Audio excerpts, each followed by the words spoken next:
40 years ago, most of this was desert. Now there's a glittering metropolis, the fastest growing desert city on the planet, Dubai. When I first came here, none of this existed. It was one huge big desert. Building a city like this in one of the hottest, inhospitable places on Earth seems impossible. So how did engineers do it? To find out, we will strip the city to reveal its secret inner workings and expose the ingenious technology that allowed engineers to build this jewel in the desert.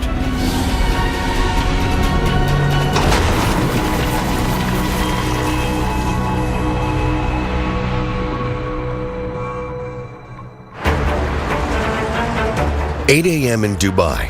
Temperatures will soon reach over 100 degrees Fahrenheit.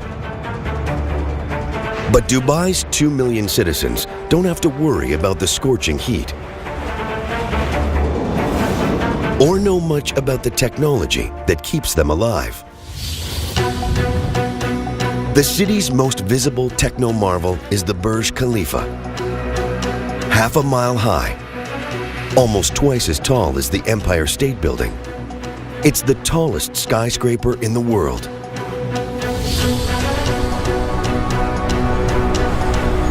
Tearing away its glass skin reveals a hive of activity. Up to 35,000 people can live and work in this gigantic greenhouse.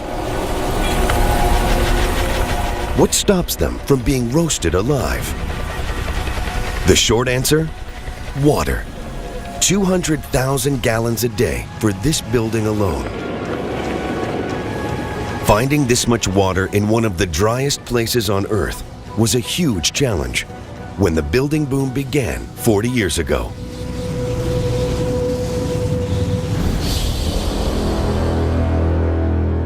There are no rivers in the city and hardly any rain. Yet Dubai is awash with water. How is this possible?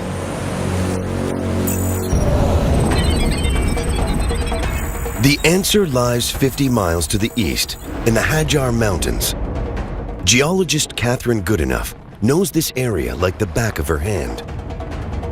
She's part of a team that's producing an extremely detailed geological map of the United Arab Emirates.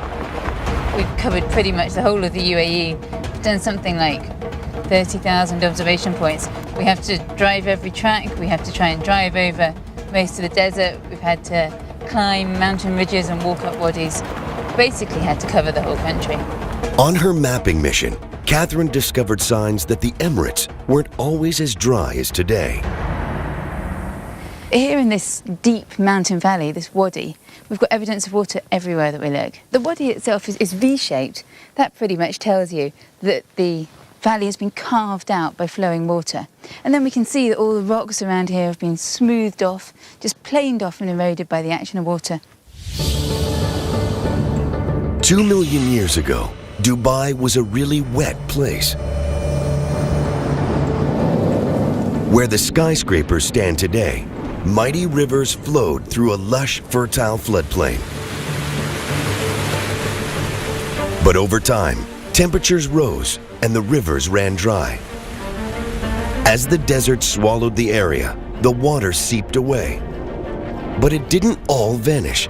Some of it moved underground. And today, it's still flowing through the rocks deep under the city.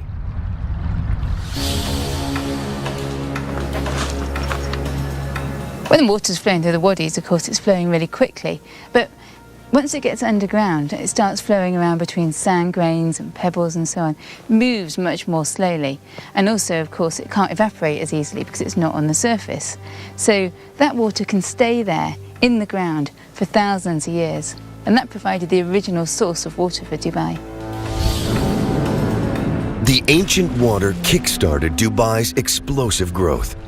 But it's no longer enough to quench the thirst of this expanding metropolis.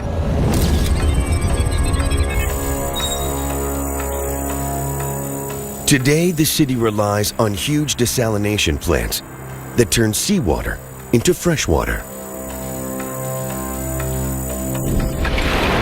But pumping the water around the city and into skyscrapers like the Burj Khalifa is a formidable challenge.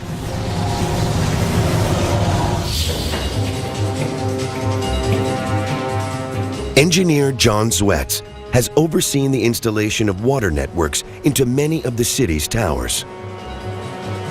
If we're able to just look at the water distribution infrastructure, one would see a myriad, almost like a spaghetti bowl of pipes.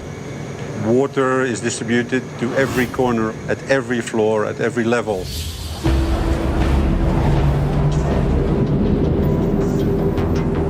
Using a single giant pump to pipe water right to the top of a building as tall as the Burj Khalifa would be dangerous. Forcing water this high up takes extreme pressure, which could make the pipes explode. So engineers pump the water up in stages. First, to a huge reservoir on the 40th floor. Then, to a series of 200,000-gallon tanks, until it reaches the top of the building. Then the water simply flows back down under its own weight.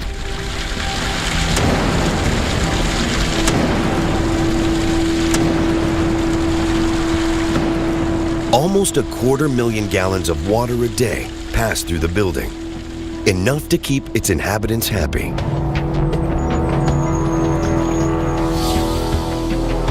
Engineers use this clever technology all over the city. Today, John's team is finishing up the water network in the Princess Tower, the world's tallest residential building. They must push water up 100 floors, more than a quarter of a mile. What we're looking at here is the water tank on the 79th floor. When it reaches the 79th floor, it has already been stepped up 3 times. In terms of capacity, what you are seeing here is 300,000 liters of water. If one could strip away all of the layers that hide the water infrastructure, it would become evident just how vast the water engineering in a large city like Dubai is. Dubai has more than 200 skyscrapers, and they're incredibly thirsty. Their glass skins conceal thousands of miles of pipes, sucking millions of gallons of water a minute from pipes buried deep under the sand, shielded from the scorching heat. These steel arteries supply each citizen with 145 gallons of water a day. Water is at the heart of everything in Dubai, and the city's engineers have mastered it. Another massive challenge is keeping Dubai's soaring skyscrapers standing tall on the soft desert sand.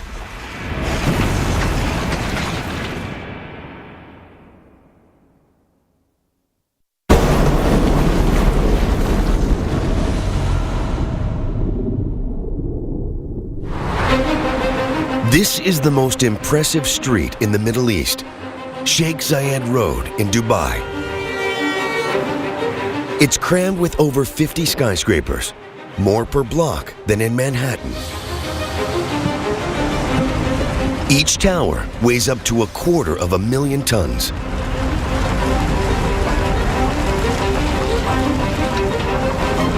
But all around and below them, hidden under the streets and sidewalks, is soft desert sand.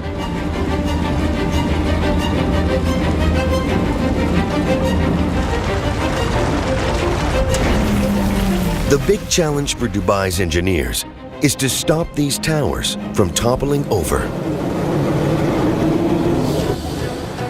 This is the man who knows how it's done, engineer Nasser Nasser. His latest colossus is more than 600 feet tall, the Burj Side Boulevard Tower. Now, is this the latest drawing which we have? When I first came here, none of this existed. It was one huge big desert. The only way to move around here was only in four-wheel drive. Now look at that. You have one of the most sophisticated and luxurious towns all over the world. The Burnside Boulevard is a steel and concrete Goliath. This building weighs about 100,000 tons. So that's a pretty heavy load. You need some solid foundations to take this load and distribute it. And solid foundations need solid rock to rest on.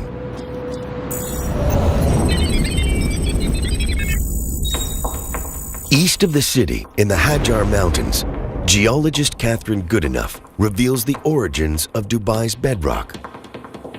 These mountains are really, really important for Dubai because it's from these mountains that the foundations of Dubai came. These rocks that we're looking at here, these were actually formed about 95 million years ago or so. They were part of the ocean floor. But then kind of huge tectonic forces and compressional forces squeezed that seafloor and pushed these rocks up onto the edge of the continent, where they are now.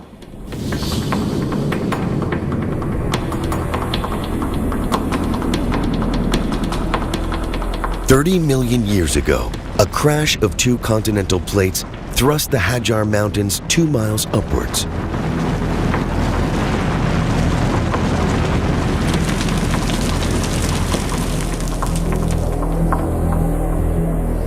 Over millions of years, water raining down on their peaks ripped rocks away from the mountains and washed them all the way to Dubai.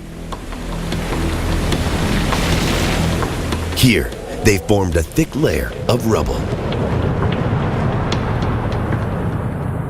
It's still visible today, where a road cuts through the hills. What I can see here is basically a pile of rubble, and it's made up of rounded rocks like this one. And because they're so rounded, I know that these lumps of rock were brought here by rivers. And what happened then was that fluids flowed through that gravel and started to deposit carbonate minerals. And that's these kind of whitish minerals here. And those carbonates formed a cement. The carbonates cemented the rubble from the mountains into bedrock. Today, this is buried up to 130 feet under the sand. That's why Dubai is one of the toughest places in the world to build skyscrapers. In normal countries, you have the bedrock at a very shallow depth. So then you go into it a few meters, and that would be the length that you require to hold the high rise. This is actually what we are dealing with here when we design. We have to worry about these sands, which are either loose or cemented. I mean, we're talking about such conditions existing until about 25 or 30 meters below the ground. To reach the bedrock, Nasser's team must drill through 115 feet of sand.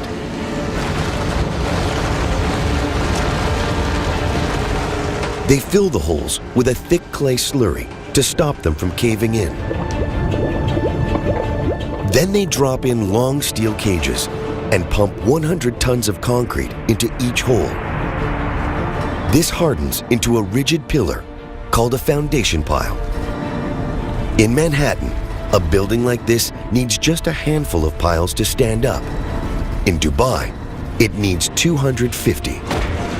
They squash the ground under the skyscraper into a rock-solid foundation. That's the secret of building tall in Dubai.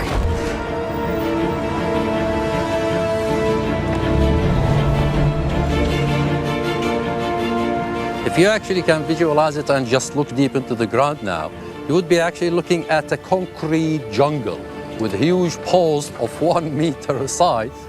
We have about 250 of them under this tower, and they stretch down to about 36 to 40 meters deep. A building like the Burnside Boulevard needs over 75,000 tons of concrete. Casting it in the desert heat is nearly impossible. Imagine in the summer, the temperature outside rotates around 50 degrees Celsius. Now, that is a lot of heat. If you start in the morning, for example, and you hit the high temperatures at 12, 1, 2 o'clock, then your concrete would simply be spoiled. You cannot. You're going to have such big cracks, you're going to have to destroy it. Cracks can cause buildings to crumble, so Nasser's team always works through the night to keep Dubai's skyline growing.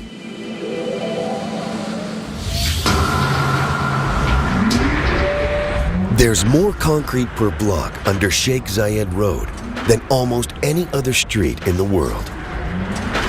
But without these piles, Dubai as we know it would not exist.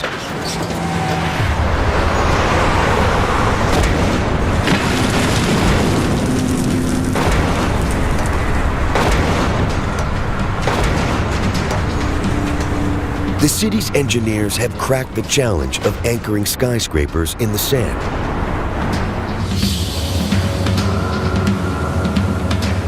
But they must also protect them from the ferocious desert wind.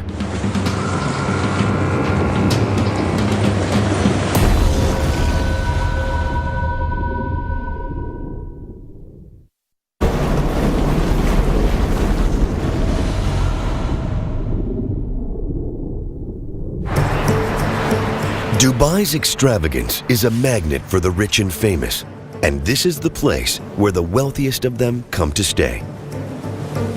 The Burj Al Arab, one of the tallest and most expensive hotels in the world.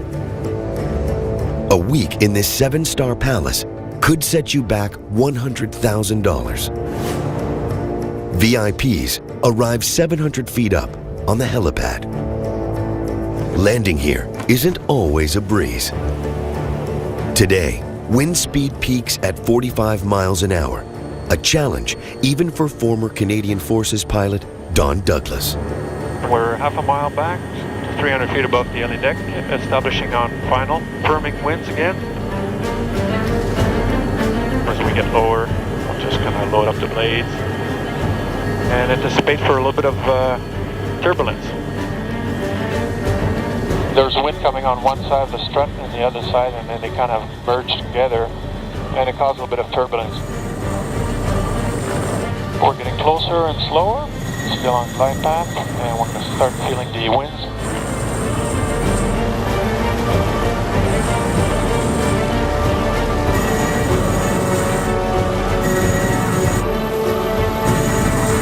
Hope you enjoyed it. Was not too turbulent. Rotor. No. Welcome back to the Virgin Islands. Warning. Today was hairy, but it can get worse. The wind in Dubai can hit 80 miles an hour. Protecting buildings from these storms is another challenge for the city's engineers.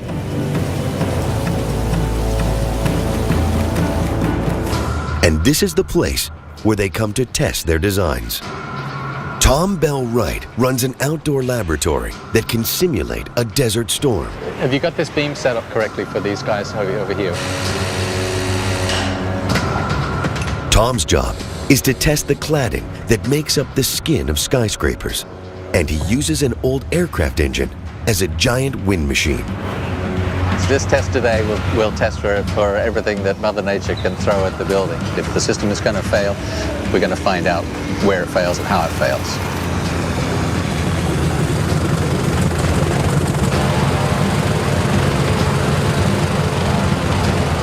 As he brings it up to full speed, it will be generating about 145 kilometers per hour. The crew add water into the mix, so even tiny cracks in the panels show up. If the inspectors spot just a trace of water inside, the design will fail.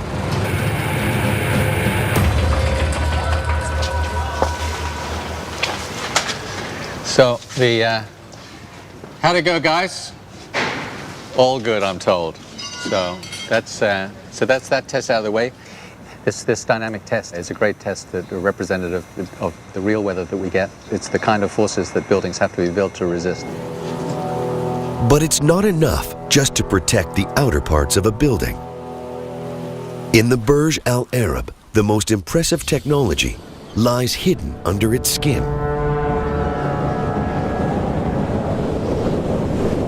The winds blowing across the Gulf are so strong, they could bend or even break the building's concrete core. So engineers wrap the Burj Al Arab in a strong steel frame. bolted to a steel spine. An exoskeleton.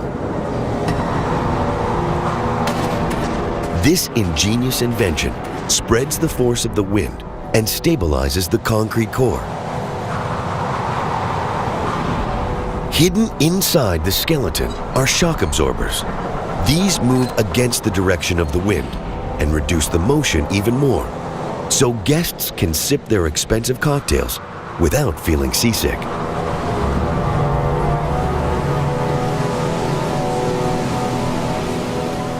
But when the winds blow from the desert, there's another threat: sand. Powerful sandstorms can appear totally out of the blue. They race towards Dubai at ferocious speeds, pelting thousands of tons of sand across the streets. The most violent sandstorms can shut down the city for days.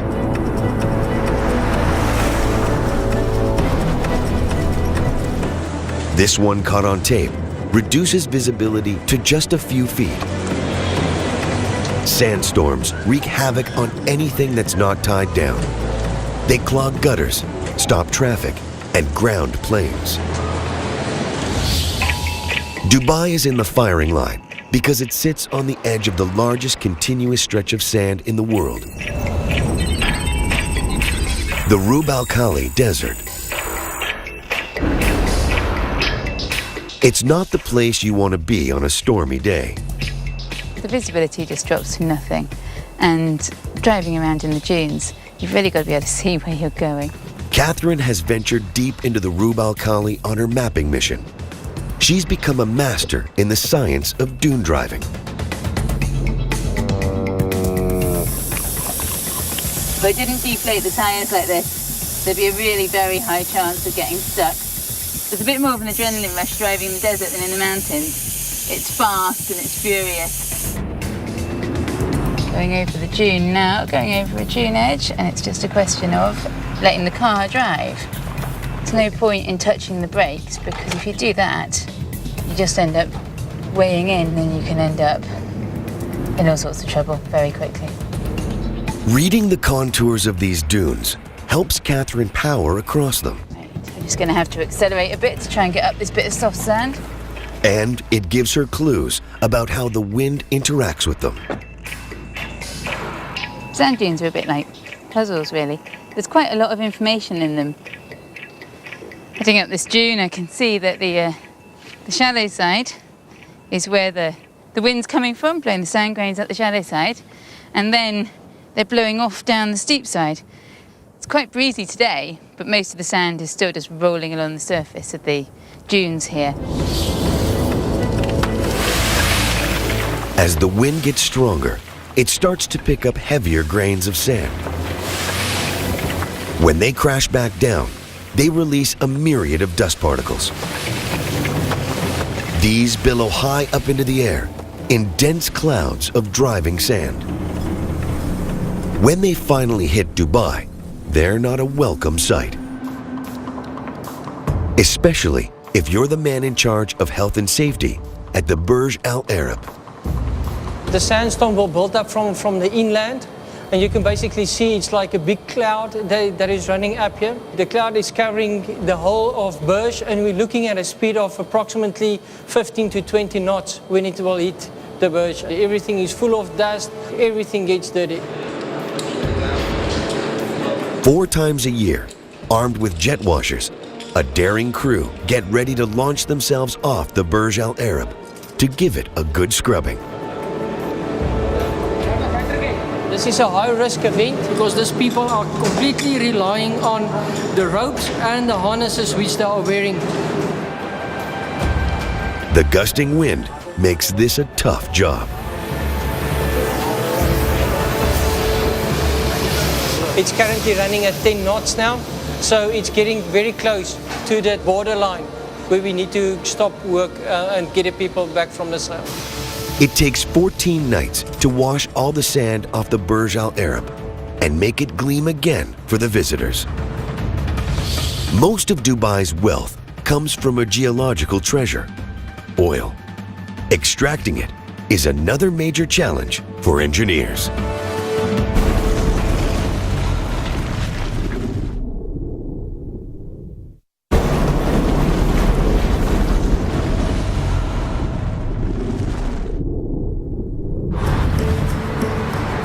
The driving force behind Dubai's incredible growth is oil. The Arabian Gulf region has more of it than anywhere else in the world, but tapping into the black gold is not easy. The waters off Dubai can be over 200 feet deep. And then there's up to 2 miles of sand and rocks sitting on top of the oil fields.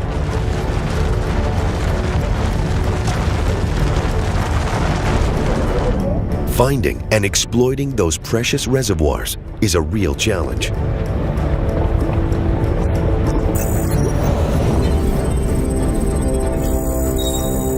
"10 miles from the city, in this construction yard, workers are building oil platforms that can take on the Arabian Gulf. Today, engineer Basil Georgakopoulos is launching a brand new one, called a jack-up rig. The rig that we're building here is specifically designed for this region, the Arabian Gulf, where the water depths range up to about 200 feet. Looks like we're just about to kick off. The jack-up rig is no ordinary oil platform. It's designed to be mobile and hunt for oil. Start rolling, start rolling. Traditional production rigs stand in one spot, fixed to foundations drilled deep into the seafloor.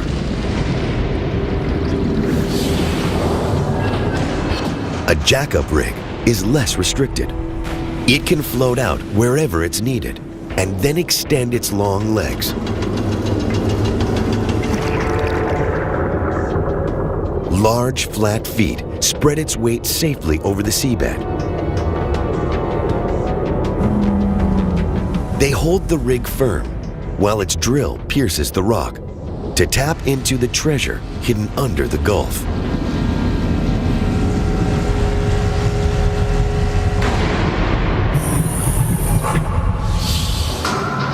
A rig like this costs $165 million to build, and we can have up to 1,000 people working on it at any one time.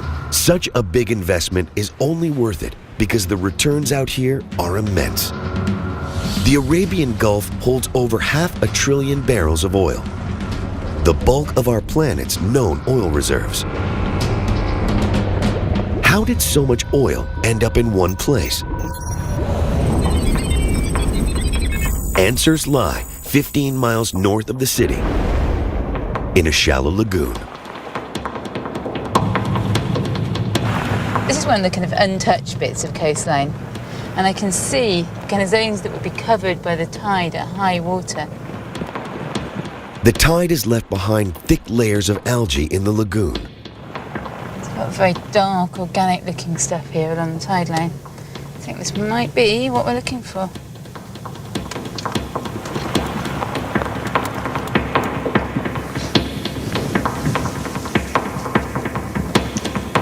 Wow. This is amazing. It's almost like a bit of old leather. But actually, it's a sheet of living organisms, or the remains of living organisms. The ancestors of these tiny organisms made the oil in Dubai. 200 million years ago, the area would have sat at the bottom of an ocean.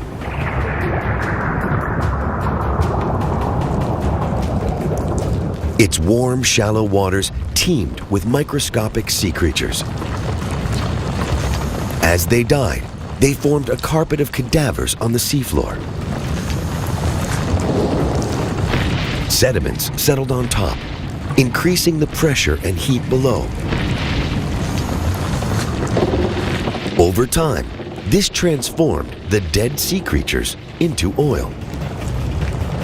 This black gold sat trapped until cracks in the rocks around it allowed it to ooze upwards and pool in hundreds of pockets deep under the Gulf.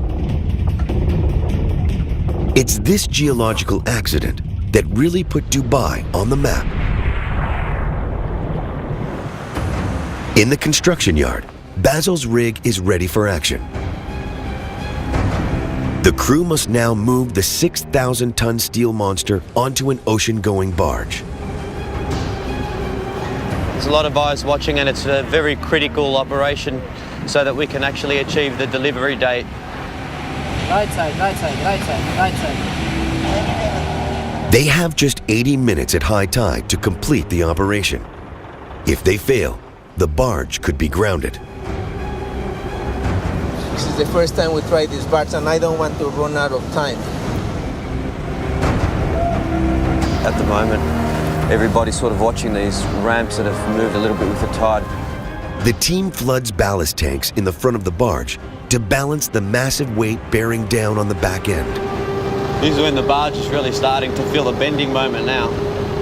We're just going to go and watch the bow, because as the weight shifts onto the barge now, she's going to tend to want to tilt forward. All going very well, actually. The ballasting has been good. The weight's shifting nicely, so excellent. The rig makes it onto the barge just before the tide turns. In a few weeks, it will join the hunt for oil and power Dubai's expansion. It's going to go out to the Arabian Gulf. It already has a chosen location and will begin pretty much operating immediately. This is the latest in a series of oil rigs, pumping more than 50,000 barrels a day from Dubai's offshore oil pockets.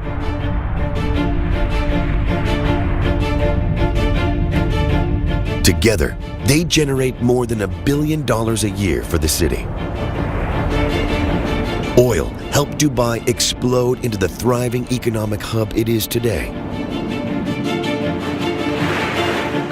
But as more and more people flock here in search of a paradise retreat, the city is running out of space.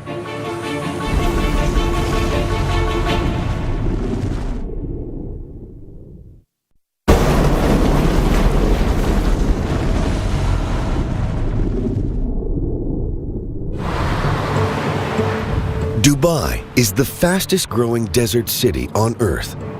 But to attract the super rich and sustain its growth, it needs to offer beachfront real estate, which is in limited supply. So engineers came up with this, the Palm Jumeirah, a man-made island shaped like a giant palm tree.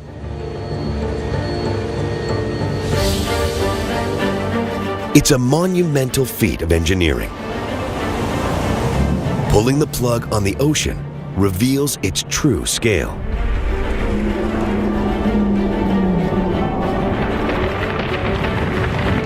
The size of 1,000 football fields. It sits inside a barrier made from over 7 million tons of rock. 150 million tons of sand create space for over 5,000 homes. A luxury island resort built right into the ocean. Akil Kazim has witnessed the island's rise from the deep. This obviously came out of a certain need, and at that point, Dubai did have a very short shoreline that left very little space for luxury beachfront properties. It added 70 kilometers to our existing shoreline. This works very well because it's got a very large circumference. The island not only looks beautiful from above, it also, because of its shape of the fronts, each front has 2 rows of houses. So there's one row going that way and then the other way coming back.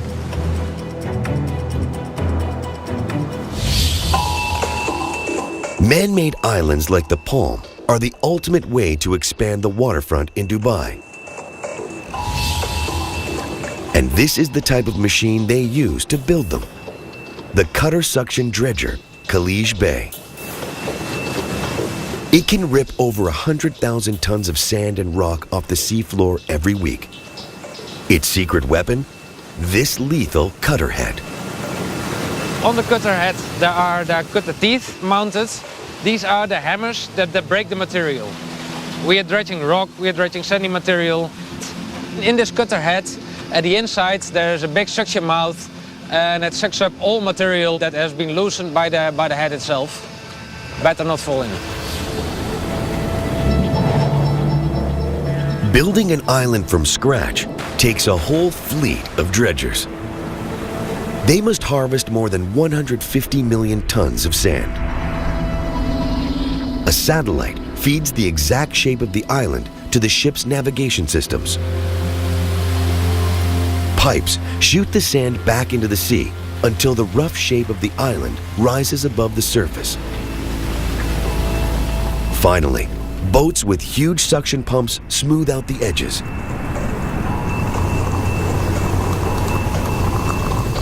Then the island is ready for people to move in.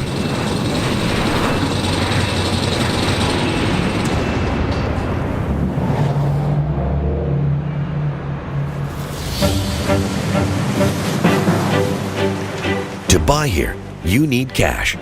Lots of it. The best plots sell for up to $50 million. What makes this unique is that it's got a 275-degree view of the sea. And this person has obviously paid a premium for this location. A plot like this would typically go for about 170 million dirhams. You would obviously be someone to whom money is no object. Building into the sea is the way to go in Dubai, and the coastline has changed dramatically. Construction crews have used over 800 million tons of sand to create more than 900 city blocks of land in the sea. That's enough sand to bury New York Central Park more than 4 feet deep. The islands have created space for up to 3 million people, and there are plans to build even more. Together, they'll make the city's shoreline 7 times longer than it was.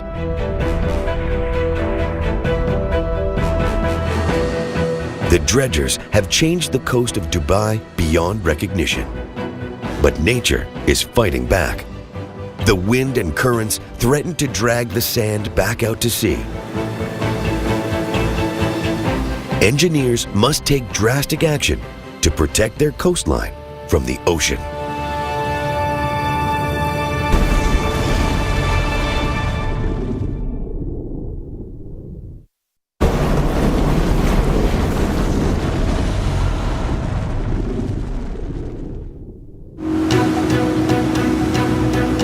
Miles from Dubai's coast, a team of divers is heading for the city's latest mega project. The World Islands, 500 million tons of sand sculpted into a map of the globe.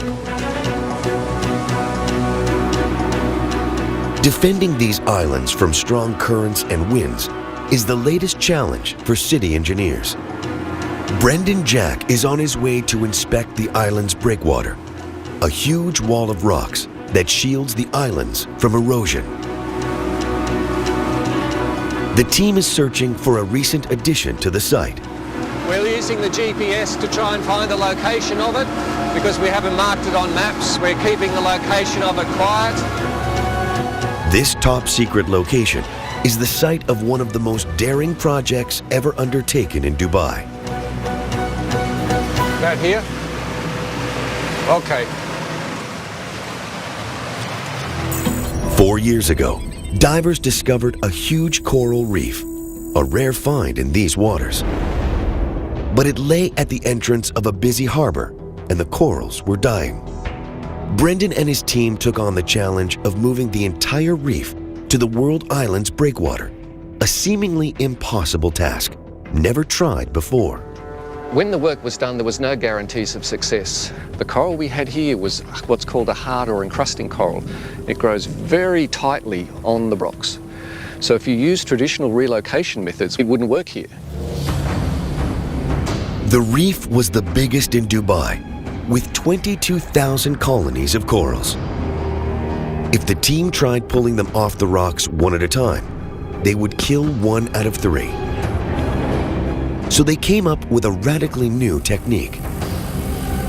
They drilled holes into the boulders that formed the reef, filled them with non-toxic glue, and inserted steel rods. Then they were ready for the big move. A crane lifted the boulders from the seabed and tied them to a barge.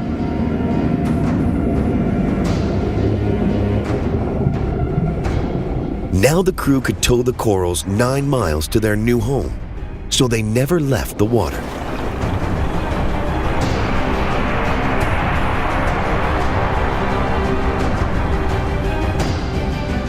Moving over 1,000 boulders, each weighing around 5 tons, was an epic endeavor.